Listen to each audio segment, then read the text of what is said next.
Ayun mga boss Lodi boss, welcome back sa channel natin or gawa lang tayo ng saglit ng video tungkol sa skills ng Decan na Dragonite, and magbigay lang din tayo ng point of view natin kung anong skills ang maganda or at kung anong build ang maganda para dun sa mga skills.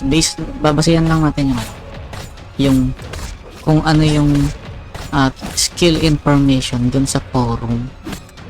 Kasi sa skill dito, hindi kita yung yung max stats or max skill effect.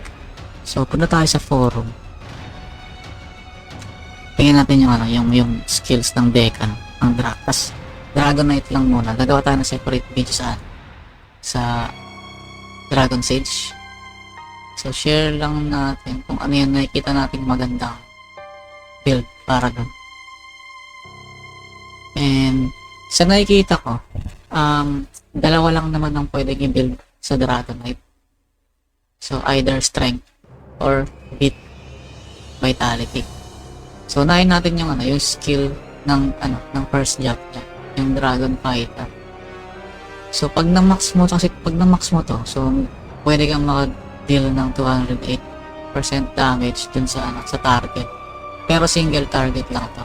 Hindi siya AoE. So, nakadepende to siyempre sa physical attack mo or sa melee attack. Yung Drake Fear, ganun din. So, pero dapat ang gamit mo pala Zen. Kasi dalawang weapon yan, Zen or Car. Yung Zen kasi, nakadepende sa physical attack. Yung Car, nakadepende sa magical attack. So, syempre dahil, dahil strength type or yung beat type kasi, sa endgame, parang magiging strength type din yan. So, nakadepende sa beat yung physical damage. Ayan. Anyway, so yung Drake here, may malakas din siyang damage na 300% ng physical attack.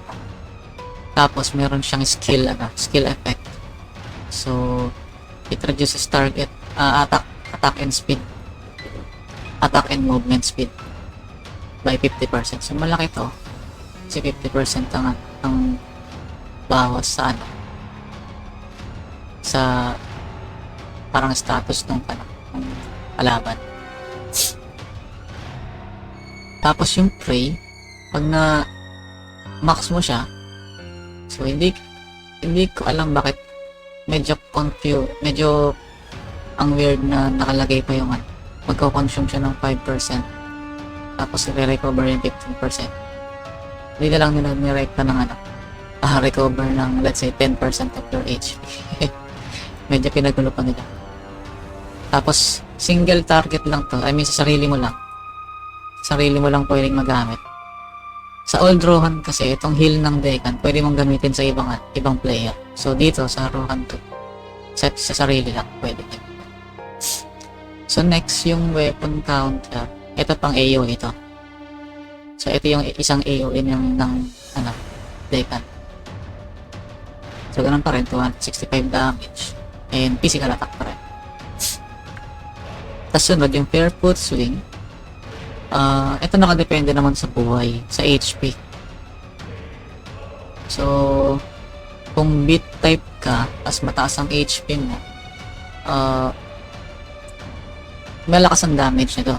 Kasi 168% ng, hindi nakalagay dito yung percentage ng kung ilan yung mako-consume sa HP mo. Kasi magko-consume ng HP to. Pakita natin sa skill natin. Ito yung Fairfoot Swing. And increases consumed HP by 99% to attack. So yung makikita mo yung mako-consume na HP niya. At yun yung pagbabasihan ng 99% dito sa resource consumption. So meaning 4% ng HP mo ang mako-consume, tapos 99% nung 4% na yun yung magiging damage. So let's say yung resource consumption mo merong yung 4% ng buhay mo is let's say 400, tapos 99% ng 400 yun yung magiging damage mo. Ganun. So, mas mataas ang HP, mas mataas ang damage. So, balik tayo dun sa Poro. Kasi, hindi nakamax ang skill natin dito. Kaya, titignan lang natin yung end game ng mga skill. So, nandun na tayo. Tapos na tayo sa active skill ng Decan, ng Dragon Fighter. Punta naman tayo sa passive skill ng Dragon Fighter. So, first job pa lang to Dragon Fighter pa lang. So, blue defense. So, from, by the word itself naman, ano lang siya, plus 20 vitality pag na-max. And yung pangalawa at pangatlo, ito, almost same lang naman ng kita naman. Increases physical magical defense by 40.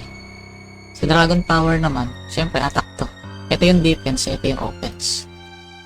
Increases physical magical attack by 40. Ayan. So yung critical immunity naman, ito maganda to. Magandang mamax to kasi may iwasan mong mag-critical sa'yo yung kalaban. Tsaka ang laki ng pang-resist mo. Ay, reduces physical magical critical. Hindi pala, sorry. Ano pala? Yung pang-damage pala to. Kunyari, ang damage na critical sa'yo is 1,000. So, mababawasan siya ng 25%. Magiging 750 na lang. Yan. So, malaking bagay ito. Malaking ito, 25%. As yung blood effect naman, so, it increases yung critical rate mo. So, yung chance mo na makapag-critical by 15%. So, malaking bagay ito. 15%. Parang 15% ang chance mo para mag-critical. Yung attack. Malaki yan, malaking bagay yan. So, eto, Dragon Season. So, punta tayo sa Dragon Knight. Kasi Dragon Knight lang muna ang discuss natin ngayon. So, yung unang active skill ng Dragon Knight, which is yung Evolve, ito yung magiging magiging Dragon ka. So, kapag na-max mo yan, ang magiging bigay sa'yo ng skill is mapag-transform ka for 30 seconds. Pero yung cooldown niya 4 seconds. So, parang 10 seconds lang ang pagitan ng pwede ka makapag-transform ulit. Tapos, increases your physical damage by 20%. So, malaki rin to. Sobrang laki rin nila to lang. Lalo yung attack speed, 50%. Tapos yung movement speed, 10%. Dati kasi sa lumang Rohan, walang movement speed ang evolve ng Dragon Knight. Ang movement speed nasa Dragon Sage. Pero same pa rin yung tema nung build ng Dragon Sage tsaka Dragon Knight, which is yung Dragon Knight beat type or strength type. Yung Dragon Sage naman beat type or int type. Pero lamang sa int type kasi nakadepende sa magic damage. Anyway, sigawa tayong separate video sa Dragon Sage. So sige, next na rin yung breath. Eto, so damage lang to, walang status effect and single target lang. Eto, death flow, damage siya and may skill effect. So may magkakaroon ng negative buffs yung kalaban na magre-reduce ng movement speed. So babagal siya maglakad ng 50%. As 5 seconds pa. Matagal to. Maganda, effective to sa pagka ang re-raid kayo. So single target lang din. Yung count, ganoon din, deals damage and may chance kang maka-stun ng kalaban. 75% yung chance. So mataas to.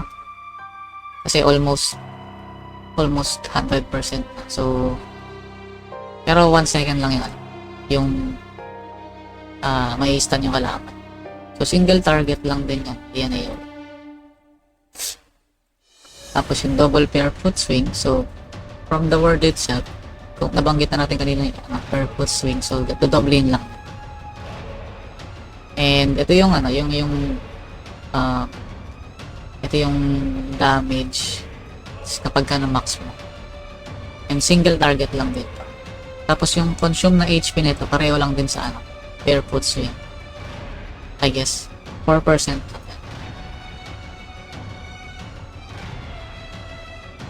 Tapos sunod natin yung ano, yung passive. Zen Mastery, kulang ng H. So pag na-max mo yan, increases physical penetration by 50. So kung hindi nyo alam yung physical penetration, ang ginagawa, ang nagiging effect nito sa ano, sa attack mo is ini-ignore niya yung defense. So regardless kung gaano kataas yung defense niya, meron kang stats na nakakapag-penetrate ng defense na nadadagdagan ng plus may 50 doon. So mataas yan, plus 50.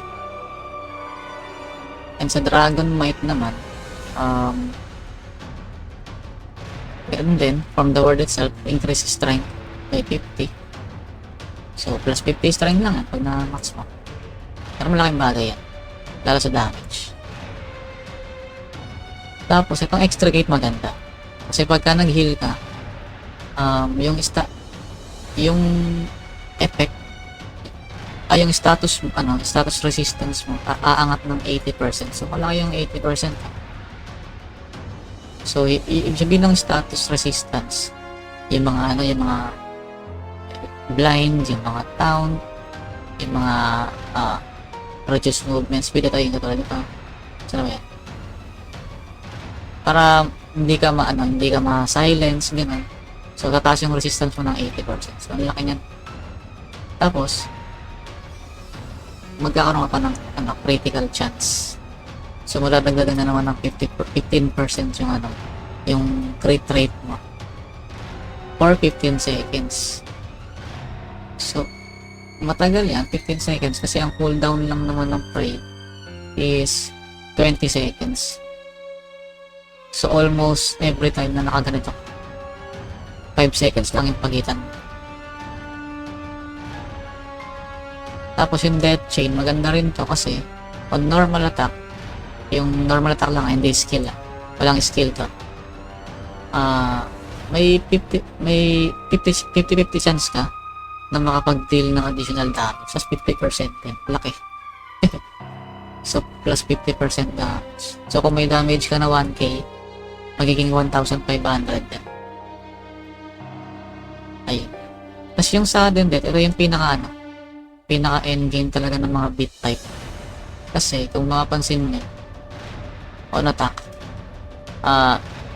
mag-i-increase yung damage nyo ng 300% based on vitality. So kumbaga kung beat type ka na, makunat ka na, tapos may ka pa, extra damage ka pa na nakabasa sa vitality. So yan ang pinaka endgame talaga ng Deca, ng Dragon Knight. So all in all,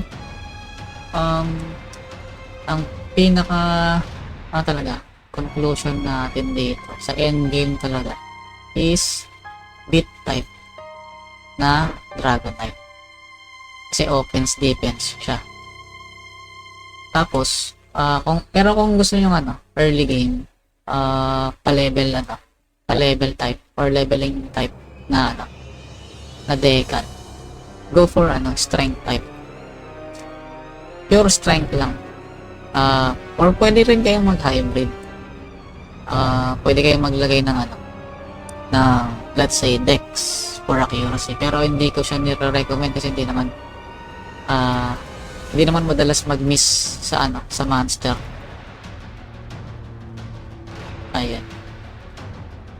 So strength type, pure strength, para mas mataas yung atake. The faster you kill the monster, the better, di ba? Parang offense is the best defense, yan. Okay. So yun lang siguro mo share ko. So sige, natin yung kung ano magandang unahin. sa, let's say, kapag pasimula ka pa lang. So, ang sasuggest ko is unahin nyo yung mga damage. Itong tatlo. Tapos sa passive naman, damage pa rin. Ito. Sunod mo sa damage, itong dalawa. Ito hit defense din. So, unahin mo yung dragon skin, tapos blue defense. Okay na. Pero kung marami kang skill enhancement stone, the better yung passive talaga, mamax dapat lahat. Kasi laking bigay niya. Ayun lang mga boss Lodi boss, stay tuned sa mga next natin, sa mga next content natin. Magagawa pa tayo ng review dun sa ibang class din. Susunod lang natin yung Dragon Sage dito. Alright mga boss Lodi boss, maraming salamat, subscribe and follow for more updates.